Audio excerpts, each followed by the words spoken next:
freedom lay thoroughly devastated. Faced with the overwhelming job of rebuilding their country, the people of Korea began their task with virtually nothing to build on. But the country was not laid waste in vain. The men who had fought against the invaders from the north in Korea were part of the first fighting force to resist aggression by direct military action on behalf of the United Nations of the free world. This determined resistance against superior forces served notice to the world at large of the integrity of the United Nations.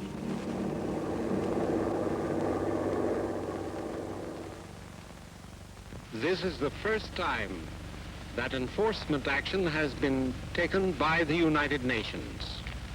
This action should be hailed as encouraging faith in United States support of the peacemaking functions of the United Nations. The history of aggression in the Pacific world is a long and bloody one. The success of the Japanese armies in Manchuria helped strengthen the Japanese militarist clique, which celebrated the birth of what was piously called an independent nation. The Japanese installed the opportunistic Bouyi as chief executive of the newly proclaimed nation. But actually, Manchukuo was nothing more than a puppet state, whose destinies were firmly controlled from Japan.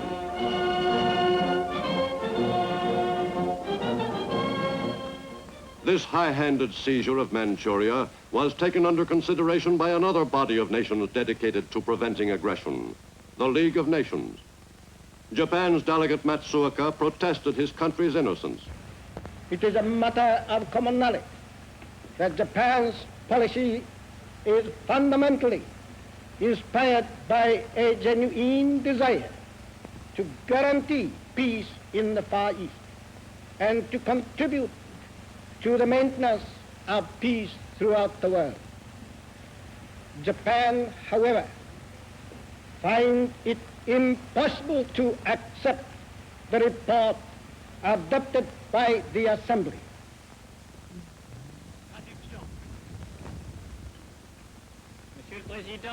Japan subsequently withdrew from the League of Nations. That body proved itself incapable of stemming the tide of aggression, either in Europe or in Asia. It was inevitable that the Japanese militarists should one day turn their attention southward toward China. In 1937, China's large coastal cities came under attack.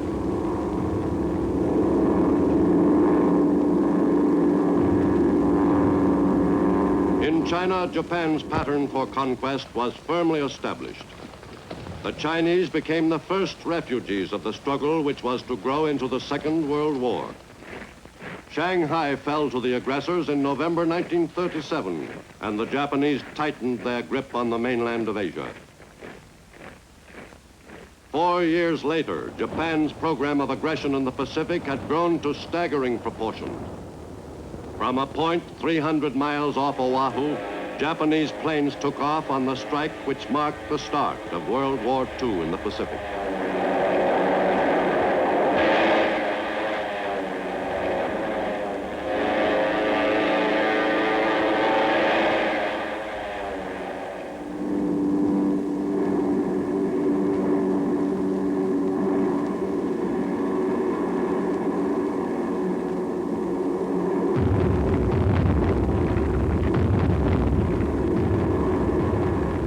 The crippling of the U.S. Pacific Fleet in the Pearl Harbor attack left the United States with only a small naval force in fighting condition. The careful employment of that inadequate complement of ships was the job of Admiral Chester Nimitz, Commander-in-Chief Pacific Fleet. The Navy's battered Pacific Fleet was all that stood between the enemy and further amphibious conquests. The U.S. Navy won 2 great victories during the first half of 1942. Victories which proved turning points in the war against Japan. In June, after the U.S. fleet had won the first round in an engagement with a powerful enemy naval force in the Coral Sea, the 2 large fleets met again off Midway Island. As in the Coral Sea battle, the naval engagement at Midway was primarily an air action.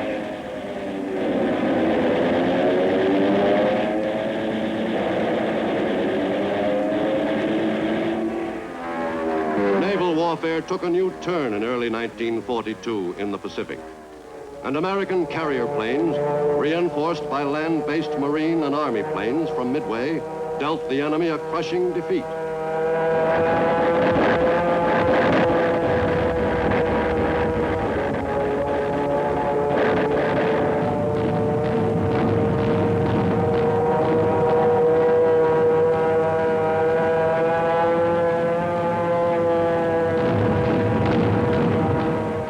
The U.S. Navy had paid back the Japanese for Pearl Harbor.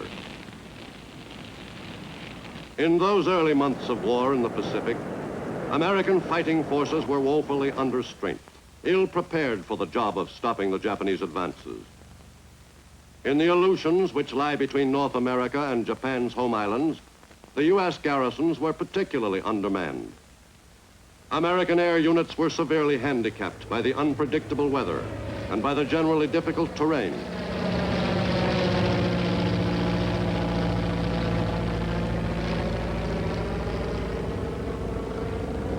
Each time a plane left its base, even on a routine flight, there was a strong feeling of uncertainty about its safe return. Though contact with the enemy was limited in the Aleutians, it was of the most vital importance to the United States to keep the enemy from advancing along the island chain toward the American mainland. Southward, the job of containing the enemy advance was quite a different problem. In the jungles of New Guinea, Allied soldiers fought a determined campaign, helped materially by friendly natives, to keep the enemy from seizing control of the entire island and broadening the area of South Pacific conquests. The Aussies quickly became acclimated to fighting in the mountainous jungle territory. But getting at the enemy in that country was a slow business. Advances in the malaria-ridden jungle were made tortuously.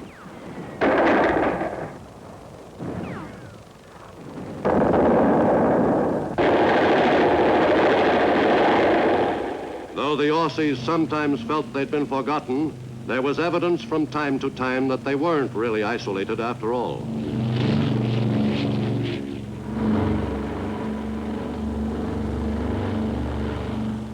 And as the Allies seized the offensive, the foot soldiers were supported in increasing numbers by new bombers, which gave the enemy a sample of things to come.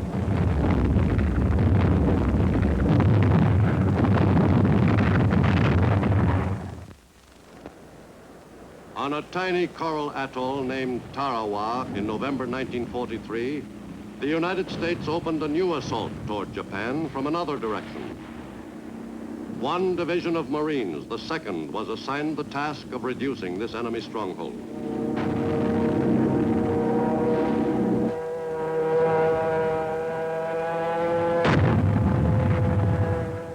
Tarawa was one of the most heavily fortified positions in Japan's outer defense ring. The 76-hour battle for that atoll assumed epic proportions.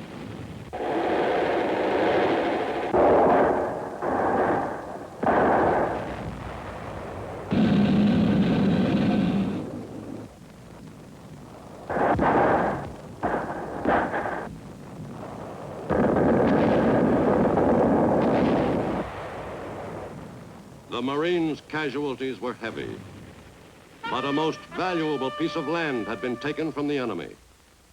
Tarawa was a platform from which the American offensive in the Central Pacific would be continued, driving closer and closer to the main target, Japan itself. The Asiatic Pacific theater extended westward as far as India and encompassed the rugged, spectacular Himalayan country. The sprawling China-Burma-India area was one of the most confused commands of World War II. One of its few notable achievements was the building of the Lido Road under the direction of General Vinegar Joe Stilwell, commander of U.S. and Chinese forces. In the CBI, the ultimate target, Japan itself was as remote as the moon. The war, as it was fought in the CBI, was marred by jealousies and lack of cooperation among the command, a condition which was generally reflected in the dispirited performance of Allied fighting men. Fortunately, the campaign in the CBI consisted of a series of marginal actions, virtually unrelated to the broader war. The assault against the enemy's inner defense ring at Saipan in the Marianas came as a great shock to Japan. For this mountainous island, the heart of Japan's South Seas empire, was within striking distance of Tokyo.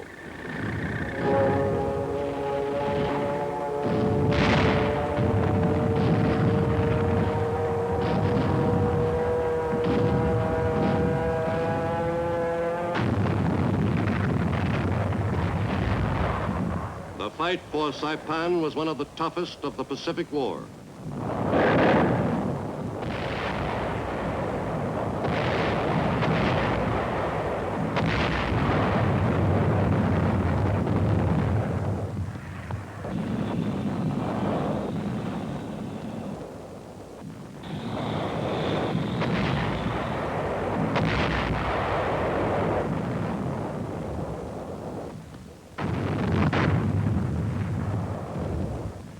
At Saipan, the Marines and soldiers who made the assault suffered some 14,000 casualties, 3,000 dead in the 25-day battle. Still farther west, an invasion of the Philippines was made at Leyte Island.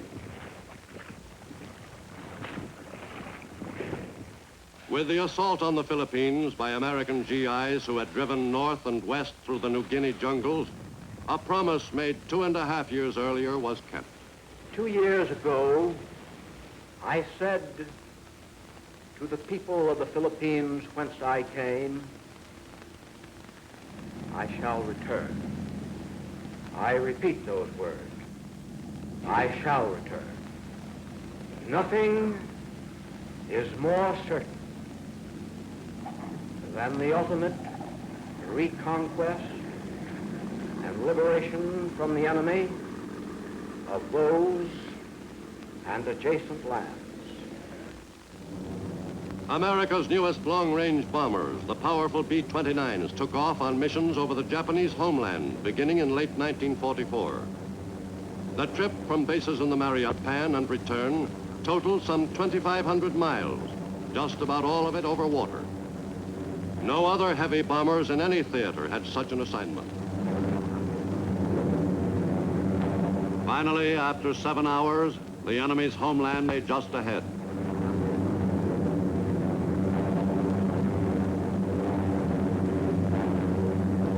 The enemy began to have some doubts about the invincibility of the Japanese war machine. The effect on Japanese morale was incalculable.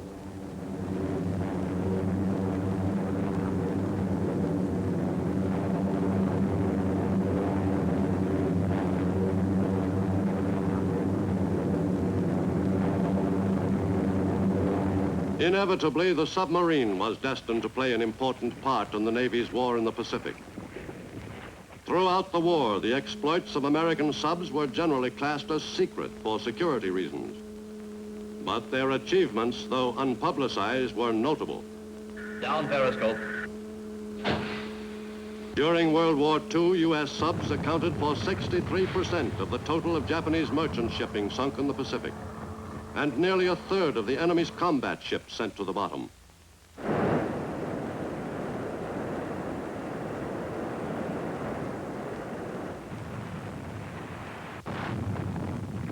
Once more, in early 1945, a small, heavily defended island fortress had to be taken. And once more, the job fell to the Marines.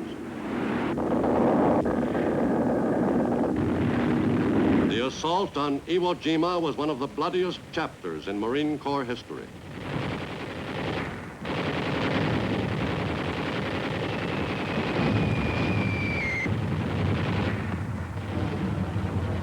Three divisions of Marines inched forward in the face of heavy fire from a thoroughly dug-in enemy.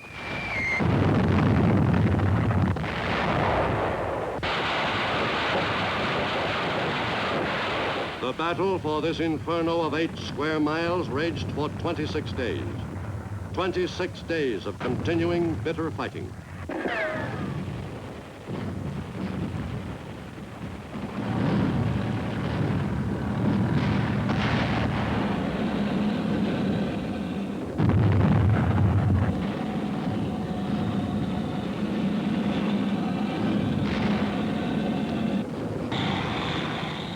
The Marines lost 5,000 dead and 17,000 wounded, but the rocky island was in American hands. In April 1945, an assault was made against an enemy-held stronghold even closer to Japan, at Okinawa. Offshore, kamikaze attacks on American ships by enemy suicide pilots reached a final frenzied peak.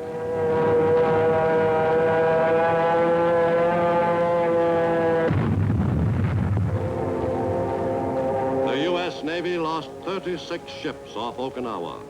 More than 350 more were damaged. Casualties were heavy. The Navy alone lost nearly 5,000 men killed and almost that many more wounded.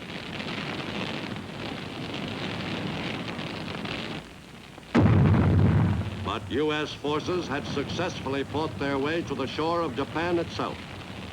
In the 7 divisions of soldiers and Marines on Okinawa, there were nearly 40,000 casualties, 7,000 of them dead.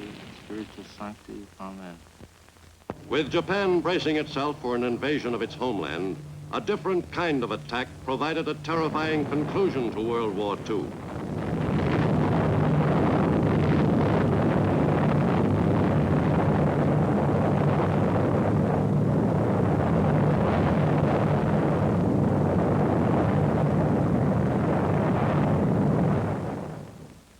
At Hiroshima, Japan, on August 6, 1945, the world moved into a new era in which the threat of possible destruction of the planet Earth hung menacingly over it from that day onward.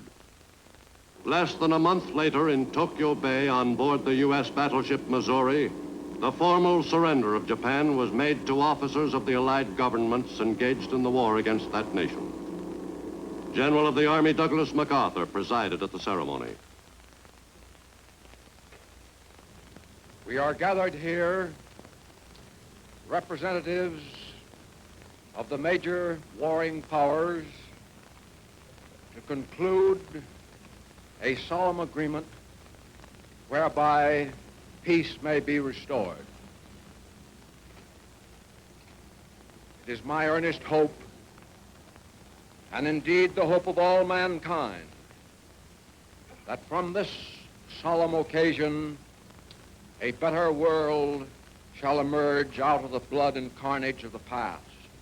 I now invite the representatives of the Emperor of Japan and the Japanese government and the Japanese Imperial General Headquarters to sign the instrument of surrender at the places indicated.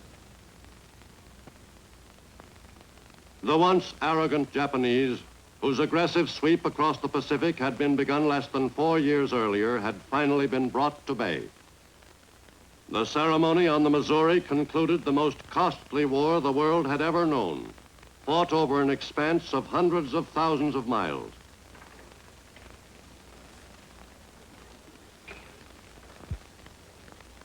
On that cloudy September morning in Tokyo Bay, it seemed that a lasting peace had surely been brought to the Pacific and to the world. Let us pray that peace be now restored to the world and that God will preserve it always. These proceedings are closed. The enemy was finally completely defeated. The future of Japan was now the concern of the Allies, and particularly of the United States. The administration of Japan in the years directly following the end of World War II was firm and efficient. The American Army supervised the operation of the conquered country, assisted by Japanese who had been classed as trustworthy helpers for the overtaxed Americans. Under the guidance of American occupation personnel, the people of Japan quickly learned the mechanics of democracy. Despite the dislocation of its national attitude, the country rapidly recovered its composure. But before 5 years had passed, a new aggressor put an end to peace in the Pacific. The North Korean invasion of South Korea in June 1950 had far greater implications than the Japanese attack on Manchuria 19 years before. Acting with the endorsement of the United Nations, the United States quickly went to the defense of South Korea. But American forces in the Far East were limited in strength, and most of the troops were inexperienced.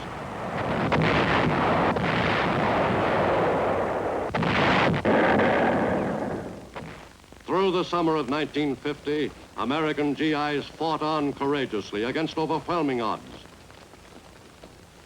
At headquarters of the United Nations, the Korean fighting won top priority on the discussion agenda. The Soviet delegate referred several times to, quote, the aggression of which the United States is guilty against the Korean people, end quote. This statement has been repeated over and over through every Soviet-inspired channel on Earth. We've had it telegraphed to us by others, and we've heard it again today. It is a lie. It is a big lie. The debate continued through the summer. Who then is supporting the United Nations Charter and working for peace? The 53 members of the United Nations who are assisting the Republic of Korea. Is the Soviet Union one of the 53? No. By August 1950, the other free nations of the world were sending troops to the support of South Korea. Britain sent 13,000 soldiers to join U.S. troops in the lines. The UN forces were further swelled by the arrival of 5,000 Filipino soldiers. Most of the nations which had fought in the Pacific War sent troops to South Korea. Australia's diggers, who had fought so well in the steaming jungles of New Guinea, arrived to battle under the UN banner.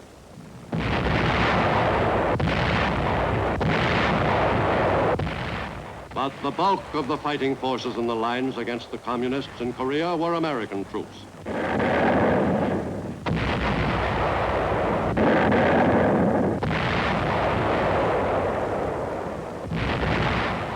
As the tide of battle swept down into South Korea, then north almost to the border of Manchuria, then south again, and finally north across the 38th parallel once more, U.S. soldiers and Marines fought savagely to demonstrate beyond any doubt that the U.S. is prepared to stand behind the UN in resisting the aggressor. The path of aggression led once again to the same inglorious end. The North Koreans and Chinese Reds who surrendered to UN forces were far smaller in number than those who were killed while attempting to drive the UN forces off the Korean peninsula. In its predatory invasion of South Korea, the enemy suffered roughly 1 million casualties. Finally, just 1 year after the invasion of South Korea, Soviet delegate to the UN, Yakov Malik, indicated that perhaps the wind from the east was shifting. The Soviet people believed that as a first step, discussions should be started between the belligerents for a ceasefire and an armistice, providing for the mutual withdrawal of forces from the 38th parallel. Can such a step be taken? I think it can, provided there is a sincere desire to put an end to the bloody fighting in Korea. But whether the world was technically at peace or a limited war was being fought on some far-flung battlefield, the people of the United States realized that their country must be stronger than ever before if the ultimate war of world destruction was to be avoided.